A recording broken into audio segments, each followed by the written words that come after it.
Giant fans that have supported us for more than 30 years at Giant Stadium, for all those years in Yankee Stadium, and some of you even back to the Polo Grounds. This is for you. This is for you. The rest of your life, man, nobody could ever tell you that you couldn't do it, because you did.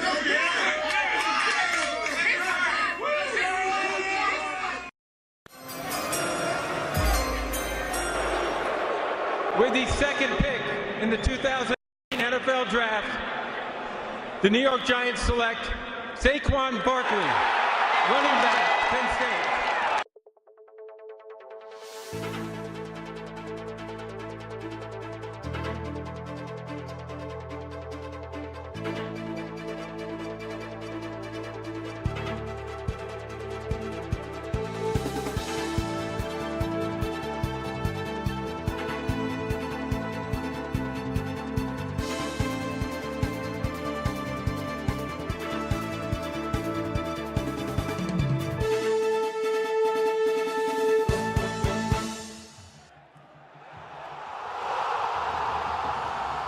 Ladies and gentlemen, you are listening to the Giants Guys podcast, dedicated to New York Giants football. Hello again, everybody, and welcome to the Giants Guys. I'm John Fennelly. I'll be your host. Today we have a very interesting show. Our guest is Geoff Magliocchetti of Inside Football and Elite Sports New York. Geoff has been covering the Giants for a couple of years now, and he has some of the most insightful and informative analysis when it comes to the Giants. So let's play the conversation he and I had together this week, and I hope you enjoy it. Thank you. Geoff, how are you doing today? John, I'm doing alive and well. How about yourself? Excellent. Beautiful day today, and we probably shouldn't be doing this, but we're going to do it anyway. How's that? I love nothing more. Thank you very much for having me, John. No problem. Let's talk about you and what you've been doing with your career. I know you're working with Inside Football, which has been around for at least 20 years, I think. I'm not sure. As long as I can remember. As long as I've been doing this, they've been around. Pat Trainer, and there used to be a couple of other guys that did it, but now you're with them, right? Yes, I'm working alongside Patty Trainer right now. She's been a great boost for me, and she does some great work as well. You can give her a follow as well, at Patricia Trainer, and you give me a follow. I am on Twitter at JeffMags5490. In case you can't see it up on your screen when you click to see this podcast, it's GEOFF, as in the famous giraffe of the same name of the soon-to-be defunct, tragically, Toys R Us. So just give me a follow on there, JeffMags5490, MAGS 5490. And I'll tell you a little secret behind the numbers of that. 54 was my number when I played football at Marist College, and 90 was my number when I played high school at Don Bosco Prep. So, little known fact for you right there. Oh, you played at Don Bosco Prep in New Jersey, huh? Ramsey, to be exact. That's absolutely right. Now, they had a lot of famous players go to the NFL. Are you familiar with any of them? Did you play with any of them? Yes, in fact, I actually have a few snaps on my resume to none other than Patrick Murray, who last year spent he spent a couple seasons, including last season, with the Tampa Bay Buccaneers. So he was one of them. And Corey Wooten was another guy. Corey Wooten, as a matter of fact, is probably best known for the guy who indirectly ended Brett Favre's career. He was playing for the Chicago Bears, and if you'll recall, it was that really snowy game in Minnesota, and where the field was pretty much ice, and he got to Favre on a sack and gave the injury that pretty much ended Brett Favre's career. So yes, so that's what he's probably best known for. In terms of other guys, their current head coach Mike Teal, of course, was set a few passing records over at Rutgers, yes. and he was a 5th round pick of the Seattle Seahawks, if you'll recall. So those are some of the guys there, and they've done a great job with the program. A couple of national titles to their name, as a matter of fact, as well as a bunch of state titles, of which I was a part of. I was mostly a long snapper on the team, and I also was a part-time linebacker. You know, they put me in games when it was like 49-0. So cleanup crew. Yeah, exactly. The Brian Scalabrine of Don Bosco football. Oh boy. So how long have you been with Inside Football now? Well, I started helping Pat last season, and I've just continued ever since. We got a good thing going over there, and you can check out some of my articles over there. And I'm also with EliteSportsNewYork.com, EliteSportsNY.com, and it was you, as a matter of fact, who set me up with them. Set me up with them at training camp last August. So I'm currently covering the Giants for them, and I have recently signed on as the beat reporter of the New York Liberty. Went to my first game last night. The Liberty picked up their first win in Westchester, came back from 17 points down to win the game over the Dallas Wings, 94-89. So saw a double-double from Tina Charles out there. So, yeah, things are going pretty good so far out there for them. And I'm looking forward to covering some New York Penn League baseball this summer, including the Staten Island Yankees, who I've experienced covering before through the Yankee Prospects website, pinstripeprospects.com, and also the Brooklyn Cyclones and maybe a little Hudson Valley Renegades. I like going up there anyway because it's only a couple minutes away from Marist College. So looking forward to that this summer. And, of course, hopefully some Giants training camp in there too. Yeah. Just to be clear about Inside Football, that's just about the Giants. It's dedicated to the Giants. Correct. They don't do anything else, and they've been around a long time, like I said. And let's talk about some of the things you've written for Elite, which I haven't gotten to, but I did read the one on Inside Football about Eli Apple and Eric Flowers, looking to have bounce-back years after both of them kind of almost opted out, for lack of a better term, last year. Why don't you discuss a little bit of the background behind that article? It was interesting about that case because when last season ended, it was basically an assumption that Eric Flowers and Eli Apple were going to be gone. And when Dave Gettleman came in, remember, one of the first moves he made was to release Bob Hurt, the starting lineman, for a majority of the season last year. And it was said that Hart was a negative influence on Flowers, who was deemed injured to play that regular season finale against the Washington Redskins. But it turned out he might have been healthy the whole time, but it was turned out to be a de facto suspension. But the coaching staff insisted he was injured, and either way, he did not play. So either way, it seemed that those two were going to be gone. And some of the fat was trimmed this offseason. The Brandon Marshall signing did not work out. The Brandon Marshall signing did not work out for them last season, and he was released to create some salary cap space.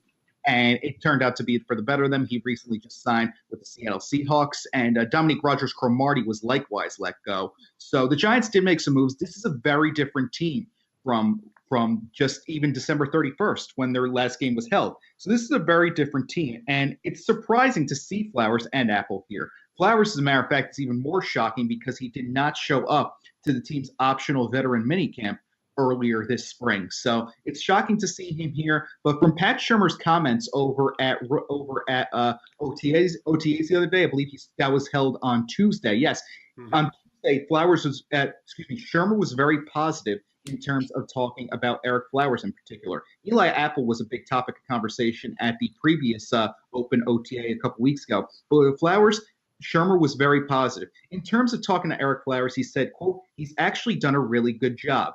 He also said, quote, for the first 2 weeks of his training, I think he's made improvements. And this is big praise from a guy like Shurmur, who, as we all know, has been brought in to be a bit of an offensive guru to the New York Giants. Little more needs to be said about Shurmur's prowess with quarterbacks. We've heard it from time to time all over again. He developed Nick Foles. He developed Donovan McNabb. He guided Colt McCoy to the best seasons of his career. Great job. So little more needs to be said about that.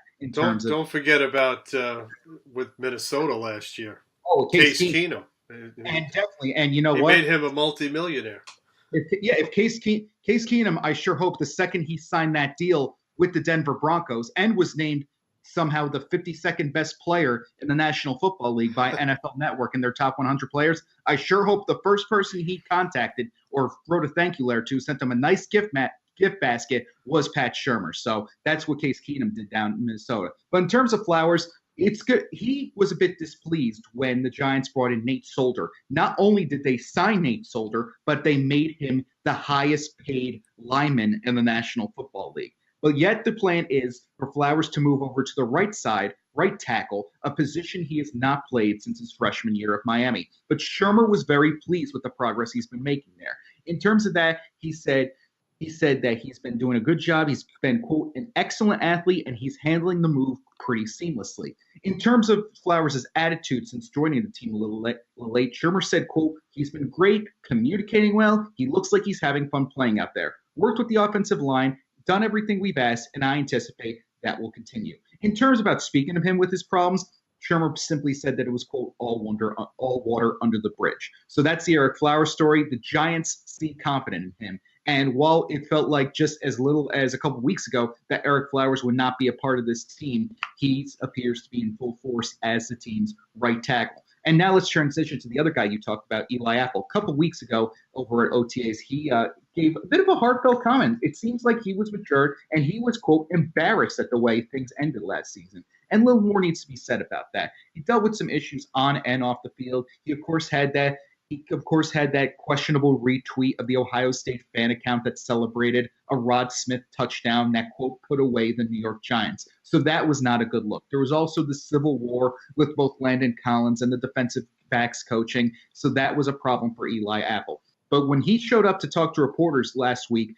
during OTAs, he seemed genuinely remorseful for how last season ended. He said, quote, what he's going to be doing differently this year specifically, he said, quote, I'm just going to fine-tune everything, come in with a different attitude, and just be positive out there in the field and just do everything that I can to make myself better as a player and everybody else as a team.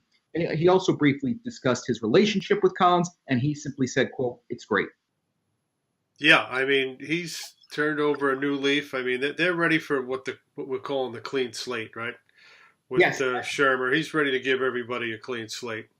That seems to be the buzzword around the Giants locker room this offseason. Everybody seems to get a clean slate out there, and I think that's going to work out for the best. And even guys who don't even really need clean slates kind of are buying into that philosophy. B.J. Goodson, as a matter of fact, was talking over at OTAs on Tuesday. He said he's kind of buying into that clean slate thing, and because he kind of dealt with kind of some injuries last season. If you'll recall, B.J. Goodson, who was their fourth rounder back in 2016, he was a bit of a rare silver lining for the Giants last season, mostly relegated to special teams in his rookie year. B.J. Goodson actually got off to a fantastic start to the 2017 season. Yes, he did.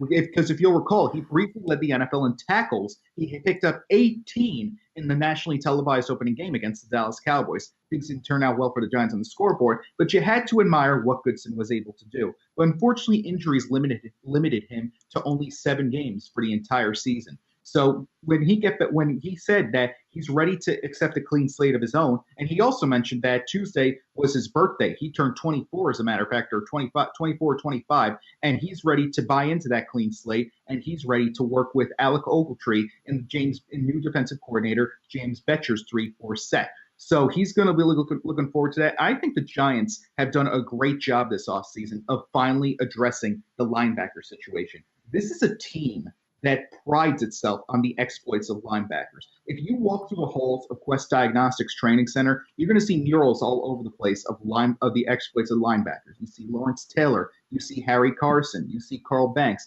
Heck, in the hallway that leads to the Giants locker room, you pass a big mural of the Super Bowl 46 victory, the second victory over the New England Patriots, and highlighted prominently is Chase Blackburn's interception of Rob Gronkowski, an interception that very well may have been the turning point of that game. So the Giants are a team that prides itself on the linebacker spot, but lately, and especially in the late stages of the Jerry Reese era, they really didn't do anything to improve their linebacking. Look at last year. They had to depend on in-season free agent signings and undrafted rookies just to get by. And some did rise well to this occasion. Calvin Munson in particular was an undrafted rookie who stood out to me. Yep. But you look at guys like they had to bring back Kelvin Shepard, who left as a free agent last year, and he was basically brought back in December as a free agent signee. That's how bad things got for the linebacker. And before they took Lorenzo Carter in the 3rd round this year of the draft, the last time the Giants took a linebacker within the first 2 days of the draft was all the way back in 2009 when they took Clint Sintum out of Virginia in the 2nd round. And to see the last Giant linebacker to go to the Pro Bowl, you have to go all the way back to 2006 when it was Antonio Pierce. So the linebacker position, we talk a lot about how the Giants neglected the offensive line late in the Jerry Reese era. They also neglected the linebacker spot too. But the Giants are finally able to excuse me, they're finally starting to address this spot. They're starting to address their needs, not trying to make flashy signings for the sake of making flashy signings, which seemed to be the case when they signed Brendan Marshall and brought back Jason Pierre-Paul on that massive contract extension. So basically, they're finally addressing needs, and it's a clean slate for everyone: front office, newcomers, and returning players. Yeah, I like a lot of the things that they've done. I like the fact that they're returning to the 3-4. The problem when they had the 4-3, they just didn't have the edge rushers. I don't think Olivier Vernon is a hand in the dirt edge rusher. I don't think that's what he does best. I think that he's better coming off the edge, standing up, which he'll be doing. He won't be playing with his hand in the dirt. So they have him doing it at OTAs, but he's going to be an OLB. He's going to be on the outside. Yes, I think Keenan Martin will be outside. Lorenzo Carter will be outside. Goodson and Ogletree will be in the middle. Mm-hmm. And on the line will be all the big guys they just brought in, plus Snacks and Dalvin Tomlinson. B.J. Hill. I'm sorry. No, please go ahead. B.J. Hill, R.J. McIntosh, all the guys that they bring, Robert Thomas, all the guys they had from last year to bring back. They're all going to be down linemen. They're either going to be at nose or on the end. They're going to be shuffling everybody around. Like I was telling just about everybody who's been on this show. Mm-hmm. Offenses and defenses would game plan for the Giants, and the Giants would come out on the field and they would be doing exactly what they saw in the films. There were no surprises, ever. That's absolutely right. JPP was where he was going to be. OV was where he was going to be. Landon Collins was where he was going to be. And quarterbacks just knew. In terms of the defense, if the Giants were looking to improve the rush, they picked the best guy possible. Because you look at James Betcher's blitz percentage over the past 3 seasons when he was the defensive boss in Arizona, they have led the league in blitz percentage over the previous 2 seasons, and were third in the exception. And the Giants kind of got a bit of a taste of this during their Christmas Eve game against the Arizona Cardinals. Granted, you probably missed it because I'm sure you have plenty of other things better Christmas Eve than watch 2 hopeless teams go at it in the middle of Glendale, Arizona on Christmas Eve. I'm sure you were way busier then, but you have to consider this in terms of what Betcher did to them. He picked up the first shutout of his career, scored a defensive touchdown, and got to Eli Manning about 3 or 4 times and limited them to 39 yards. So in terms of Betcher coming here, this is a huge get for the Giants. They now have a rush again. Their defense is scary again. And you turn to the offense. I think they were more predictable than anything, as a matter of fact. Well, I was going to get to that. That's my pet peeve. But what I was going to say about the offense is that now that they have Saquon Barkley in there, the Giants' running game is now a threat again. And you talk about in terms of ignoring other areas, the running back was another spot that was typically ignored or simply just didn't pan out. Because even when the Giants won their second Super Bowl, the aforementioned Super Bowl 46, they were dead last in the league in rushing during the 2011 season. And you go to 2010, that was the last time the Giants finished in the upper half of the team rushing rankings, and also the last time they had a 1,000-yard rusher, that being Ahmad Bradshaw. So it's been a long time since the Giants have had this. And when the Giants had this running game, it killed any chance of the play action. It killed any sense of predictability for them. It forced Eli Manning, who is aging as is, to win games for them. And you could talk all you want about how great Odell Beckham Jr. is and how amazing his catches are and the miraculous things he's been able to pull off. But I'm going to pull up some stats for you right now just to show how the dependence of Odell Beckham Jr. is not good for the Giants at this point. Because we've seen plenty of great catches from Odell over the years. But here's the thing you have to realize about Odell. All these miracle catches that you see, like remember that one-arm grab against the Dallas Cowboys on Sunday night that went down in the hearts and minds of Giants fans forever? The Giants ended up losing that game. That contested catch against the New England Patriots at MetLife Stadium. The Giants ended up losing that game. But here's some stats about the Odell Beckham Jr. era that I think are rather startling. Odell has played 48 games with the New York Giants, including 1 playoff game. In those 48 games, 22 of them he has been targeted at least 11 times. The Giants are 8-14 in such games. When Odell is targeted at least 13 times, the Giants fall to 3-7. So no longer does Eli Manning have to force the ball to Odell Beckham Jr. and depend on his miracles to win games. The Giants are now a well-balanced team once again, and on paper, they have plenty of weapons to do this. And it's not just the addition of Saquon Barkley that does this, because we've seen over the past few years in the NFL, running back used to be a dying position in this league. You know, we saw teams like, look what the Patriots were able to do with a rotating carousel of running backs. They were able to win the Super Bowl. The Giants, they're dead last in the league. They won the Super Bowl. But in recent years, running back has taken on an increased importance in this league. Because look what the Dallas Cowboys were able to do with Ezekiel Elliott. They were able to get a 13-3 record, and once Elliott had to go serve that 6-game suspension, the offense completely collapsed. You look at the Los Angeles Rams, solid overachieved in Todd Gurley's rookie year, and then suddenly when Gurley fell down to a 3.2 yards per carry rushing average, they were at the bottom of the league. He returned to his rookie year form last season, and the Rams were NFC West champions. And I think the Giants could do something similar with Barkley. But what they can also do is something that the Philadelphia Eagles were able to do last season. The Eagles also had a strong run game, but they were not just headed by one guy. They had a three-headed monster rushing attack that took immediate pressure off of a backup quarterback forced to take over a high-octane offense. Because that running game, it was Jay Ajayi, who, of course, was acquired in a midseason trade with the Miami Dolphins. It was also not Wendell Smallwood. It was Corey Clement, and the third name escapes me. LeGarrette Blount was the third name on that run. That three-headed monster took immediate pressure off Foles and didn't force him to win games single-handedly.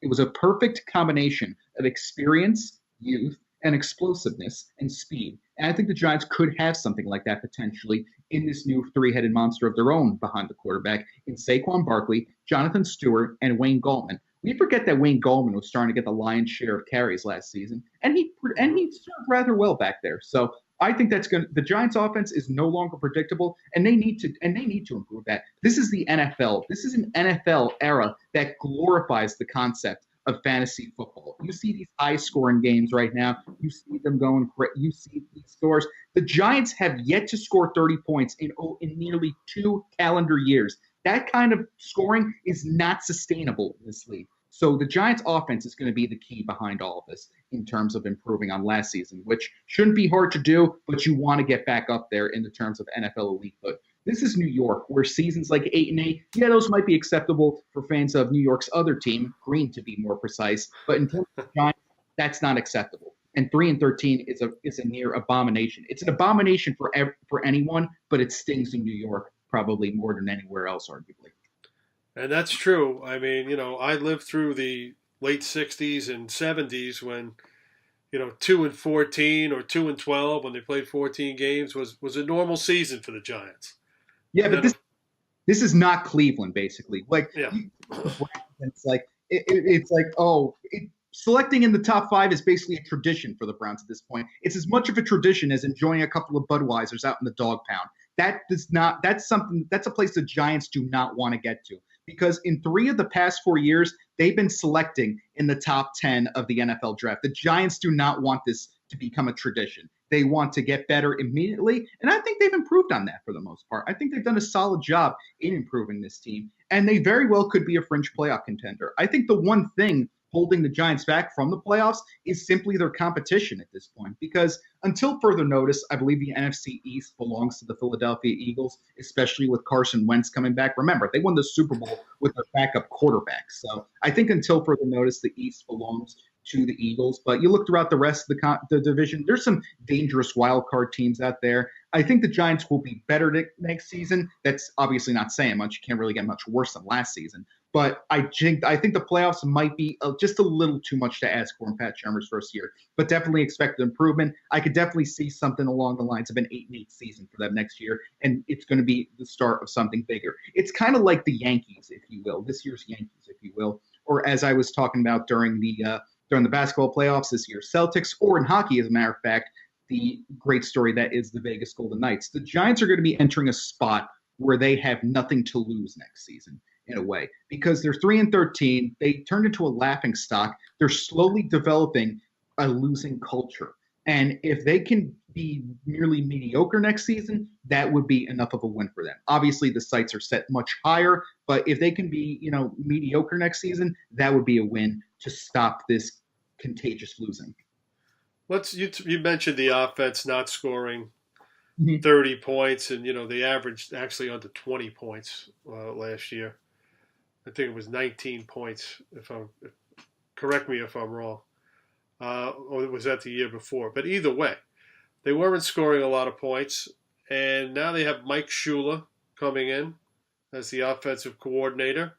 They have Odell Beckham Jr. coming back after missing, I believe, 12 games last year. Evan Ingram is going into his second year. Sterling Shepard's going into his third year. They have a pretty much revamped offensive line, which you can give me your opinion on. And they're actually going to have a running game, like you said. So they're going to have a better balance. They're going to lengthen the route tree, which under McAdoo was a truncated route tree, which is why when teams clogged the box, the Giants couldn't move the football. The receivers were going out for 4-yard passes, and they're covered. And if they did catch the ball, they didn't go anywhere. There was no yards after the catch. So what do you see them doing on offense? Who do you see as like a breakout player? Odell is going to get his targets, but what about Shepard and Ingram? Where do you see them fitting in? Well, I see them fitting as strong complements to Odell. And to answer your question in terms of points per game, the Giants averaged, if I'm looking at the correct stat here, they averaged 15 points a game last season. Oh, that's right. Yeah. I conveniently deleted that from my memory. And I don't blame you. In fact, I saw on Twitter earlier today, someone had asked, it's always interesting when you go on Twitter, you always get so many experiences from different people. And someone asked, what's the worst game you've attended in person? And my answer was last year's Giants game against Kansas City, in which the score was more resembling a Yankees-Royals score the entire time, if you'll remember that game. The Giants pulled out in overtime 12-9. But you look at the Giants, and that scoring is a problem, because I remember in 2016, which is 2 years ago now, when the Giants were winning and they were working their way toward a playoff berth, there were guys in the locker room and mainly on offense, it was Odell, as a matter of fact, who expressed a desire to blow teams out. They were asking, why can't we win a game along the lines of 45-14 or 38-7, something like that. So you could tell this kind of thing is getting in the players' heads. But in terms of Ingram and Shepard, I think they're going to be great threats this season. I think they're going to be a strong unit between the two of them. But there's one guy you didn't mention that I'd like to personally point out, and that guy is fullback Shane Smith.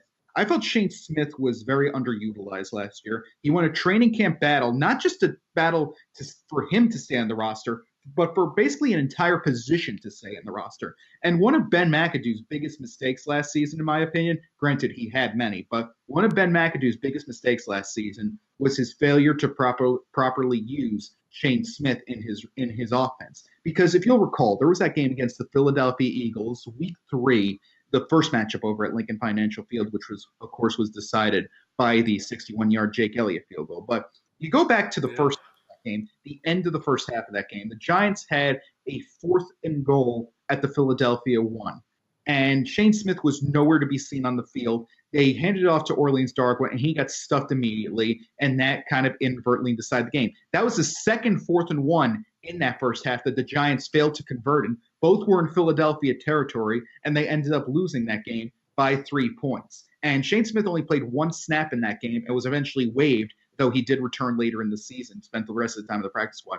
And with Mike Shula's offense in here, look what he was able to do in Carolina. He's kind of had a strong thing with quarterbacks too, a strong repertoire with quarterbacks as well. He oversaw Cam Newton's earliest stages. He oversaw David Garrard's work down in Jacksonville. He guided Trent Dilfer and Jake Fiedler to the best numbers of their career over in Tampa Bay and Miami, respectively. But you look what he was able to do with Mike Tolbert. Once Mike Tolbert, who was the Panthers fullback for the longest time, once he got his game down, that's when the Panthers offense truly flourished. So he did a great job with them, and I'm eager to see what he's going to be able to do with Shane Smith. So that's a name I think you have to keep an eye on in terms of on the Giants.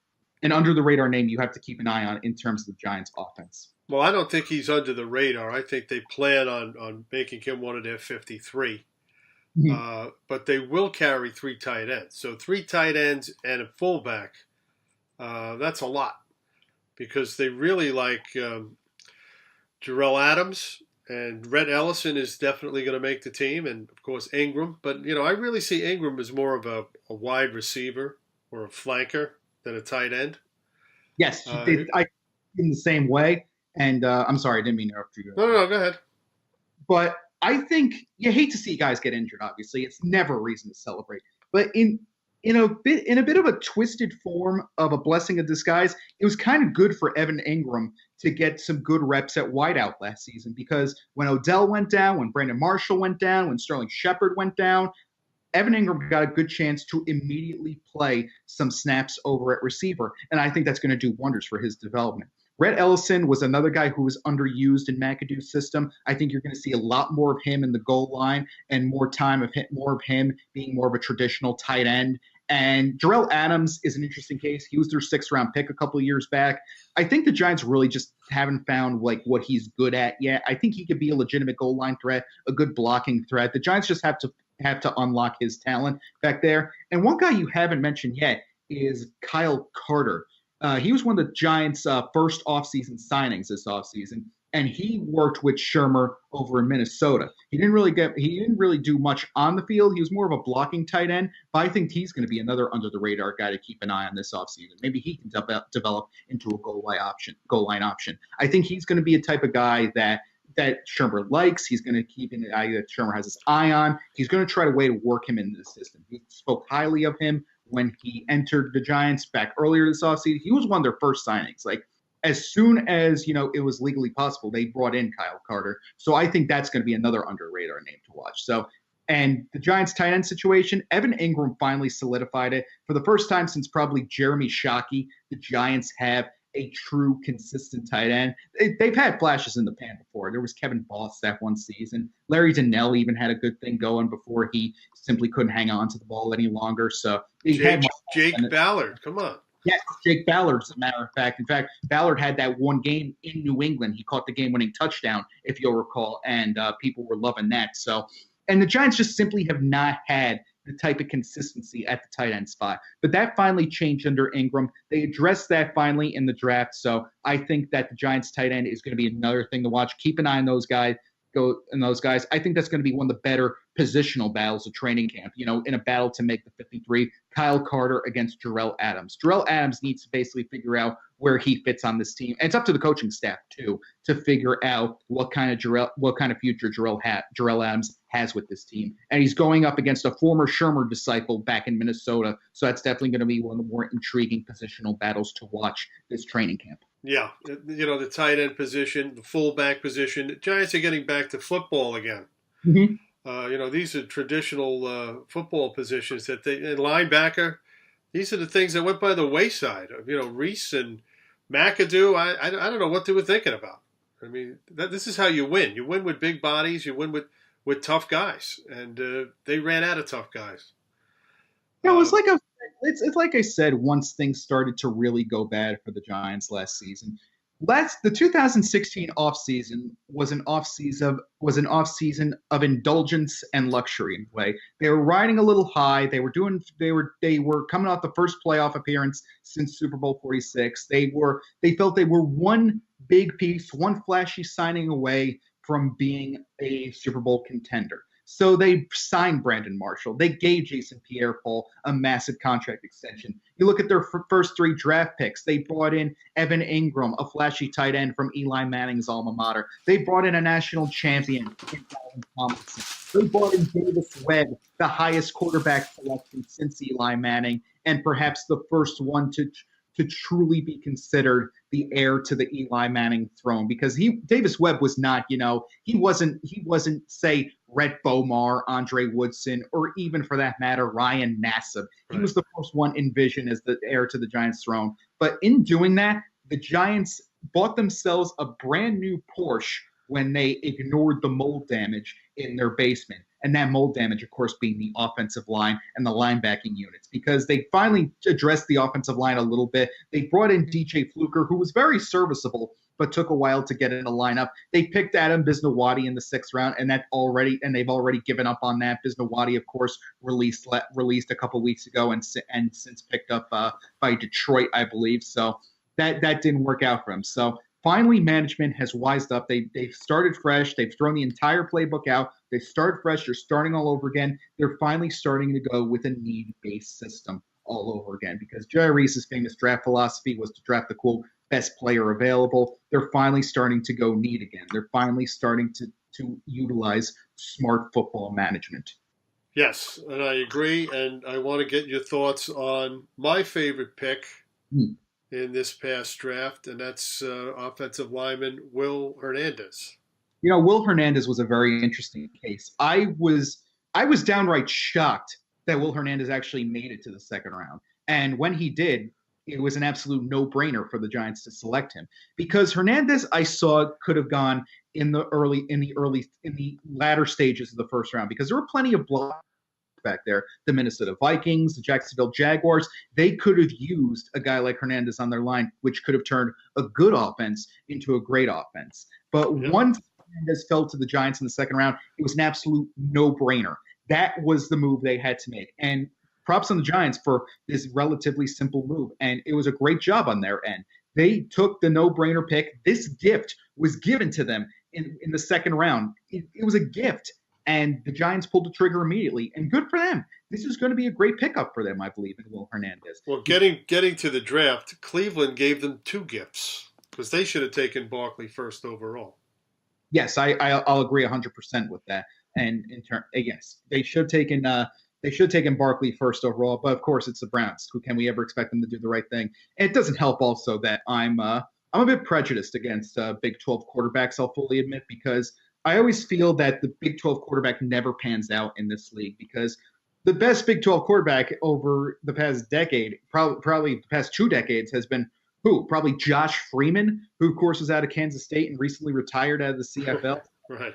That's probably why I think that's a blessing, and that was another blessing for the Giants at this point. And I think it's good on them that they didn't take any quarterbacks in this draft, because this quarterback class, while talented, it's very polarizing. Well, they did take a quarterback. They took the one they actually wanted too. I'm sorry, but they took the one that they thought was the best one for them.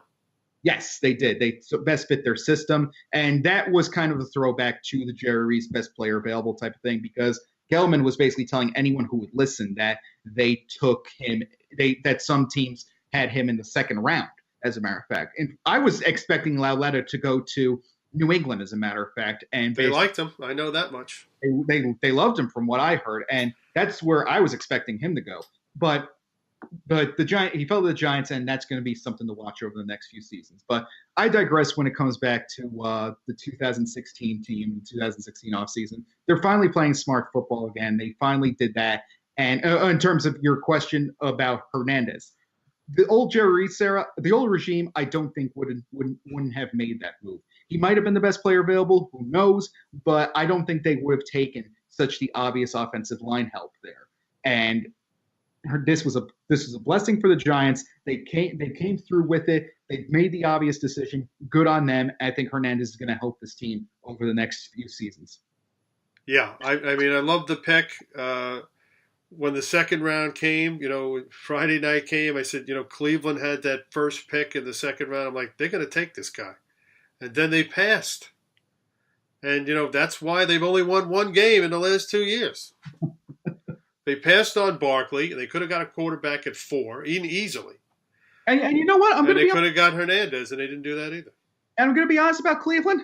Not for nothing. Tyrod Taylor might be the best quarterback that franchise has had since they returned to the league back in 1999. That's possible. I always felt Tyrod Taylor got a bad rap in Buffalo. I felt they blamed him for too many things, and they did ridiculous things to him, like that time they scored 30 points against the Jets, fired the offensive coordinator. Then they he had 4 offensive coordinators in 4 years or something like that.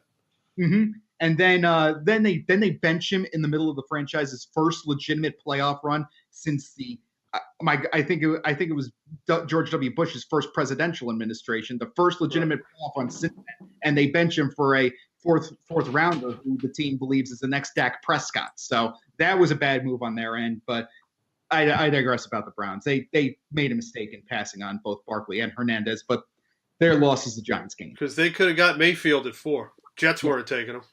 Yes, the Jets were set on Darnold at that spot. So if the Giants didn't select him, and we know obviously that wasn't going to be the case. So if they did take Barkley, Cleveland, who did the Giants take it to? I think the Giants would have gone quarterback in that case if Cleveland had made the right move to take Barkley. I think the Giants would have gotten their quarterback because I think the right move would have still been to go with Quentin Nelson because Bradley Chubb. Yes, or Bradley Chubb, but because the thing about drafting quarterbacks so high, it is the quintessential high risk, high reward situation. Because look at the Jets, for example. When they drafted Mark Sanchez so high all those years ago, they're basically still recovering from that. Yes, they had those 2 AFC championship appearances, but they're basically still trying to find a new franchise guy. That had nothing to do with the Sanchez pick. No, of course not. Of course. Wait, the title appearances, right? You're talking about the Jets when they took Sanchez? Yes, the championship appearances you're referring to, right? Yeah, I mean, that had nothing to do with him. I mean, he played in those games, and he played well in the playoffs, but he wasn't the guy he wasn't the reason why they got there. Oh, they were more there in spite of him. I'll fully admit that. But basically, the Jets drafted him so high, and they're still trying to recover from it. They're still trying to work things out. That's what Gettleman said. You swing and miss on a quarterback. That's a 5-year. You're in the hole for 5 years. Maybe even longer, because look at the Oakland Raiders as another example. When they took Jamarcus Russell with the top overall pick back in, I believe it was 2007, it took them basically a decade to finally find the right guy. And that ended up being Derek Carr. So it's not just a 5-year mistake. It takes even longer. And they haven't won with him either. I mean, they got back to respectability. Yes. So right now it's looking like a good decision. But when you draft a quarterback high, I think of Jameis Winston. I think of Marcus Mariota. Mm-hmm. I mean, those teams are better, but where are they? I mean, Matt Ryan was taken high, and look how long it took the Falcons to get where they had to get. And the other thing about taking a running back so high, the teams have drafted bust running backs high before, and they've recovered a lot quicker, I believe, because the example I was using for that, back in 1996, the Rams drafted Lawrence Phillips. He was supposed to be the next big thing, and he did not come out at all in the NFL. And yet, about 3 or 4 years later, the Rams won the Super Bowl. So that decision did not come back to haunt them as much. They brought in Kurt Warner. They brought in Marshall Faulk. They brought in Isaac Bruce and Torrey Holt. It's easy to recover for that. They made the trade for Faulk. I mean, they just went in a different direction. When you draft a quote-unquote franchise quarterback, you've got to dedicate 4 or 5 years to them. And if they don't pan out, then you've got to go back into the pool and find another one. And it could be another couple of years until the team turns around. And to go back to the Browns, I think that's kind of where they messed up with DeShone Kizer in a way. Who knows what they saw in DeShone Kizer, but once they put DeShone Kizer in, they should have stuck with him. Instead, they did a ridiculous thing. They put him in, they put him out, they put him in, they put him out. And that just killed any chance he had of succeeding in this league. All right, let's get back to the Giants. One last thing. We talked about the culture change, and we talked about the front office change. Dave Gettleman is 67 years old. Do you think that he's thinking more short-term than long-term at this point? I think one of the interesting things about the Giants offseason, it was an offseason where they both built for the future and built to win immediately. I do think Dave Gettleman wants to get this team back in the win column as soon as possible. And who wouldn't? But he wants to be, like I said before, he wants to get that team back into an NFL elitehood as quickly as possible. And that's why he traded for Alec Ogletree. That's why he brought in Jonathan Stewart. He believed these guys are tested NFL veterans who have succeeded in recent history. Alec Ogletree, for example, was an All-Pro as little as 2 years ago. Jonathan Stewart, he's the all-time leading running back in Carolina Panthers history. So Gettleman wants to get this team back to respectability as quickly as possible. That basically depends on how they fare against the elite teams in this league. You're going to see a Philadelphia Eagles team, a defending Super Bowl champion Philadelphia Eagles team. That still sounds weird to say. But the Giants lost 2 very close games to them last year with the team they had. So I don't really see Philadelphia repeating. What was the last time the NFC East had a repeat division winner. I mean, it's been a long time since then, but I think this Eagles team is indeed something special. I mean, look what they were able to do last season. And again, they won with a backup quarterback. But the NFC East is very roller coastery. I'll give you that for sure. But you look at them also. You're also going to have to play a Cowboys team twice that they hope will have Ezekiel Elliott at full strength throughout the season. So you have to deal with them. You also have to deal with other teams in this division. I believe they play the NFC South this season. There could be 3 playoff teams coming out of the NFC South. So that's something. That's something that could come back to hurt them. And they're playing the AFC South. That's another division that could have 3 playoff teams coming out of it. So it all depends on how they fare on the field against such elite competition. They're playing a lot of teams that are built, who are specifically built to win now. And the Eagles being one of them, the AFC South and NFC South teams being 8 of them, as well, as a matter of fact. Even Tampa Bay is trying to get back on track. Indianapolis, who knows what they're doing who knows what they're doing down there? That could be very well end up. Nobody knows what's happening in Indianapolis. No. All right, Jeff. I think that's all the time we have for today. Right. I'm gonna have you back on soon. So thanks for coming on. And guys, don't forget to read Inside Football and Elite Sports and find all of Jeff's stuff there. And Jeff, thanks for coming on. John, it's been a pleasure. Thank you for having me. Keep up the great work. Remember, you can follow my Twitter account personally at JeffMags5490, GeoffMags. And to my little Twitter followers who are watching the live stream I was posting of this, please listen to this podcast. John knows his stuff, as you've just heard here. He does a great job with his thing. He's currently working with USA Today, as a matter of fact, with the Giants Wire, I believe. Right, John? Yep. I'm still there. Working with the Giant Insider. So follow him. He does some great things. He knows his stuff. And thank you for tuning into this. And give John a follow and listen as well. So thank you, John. All right, Jeff. Thanks. Thank you.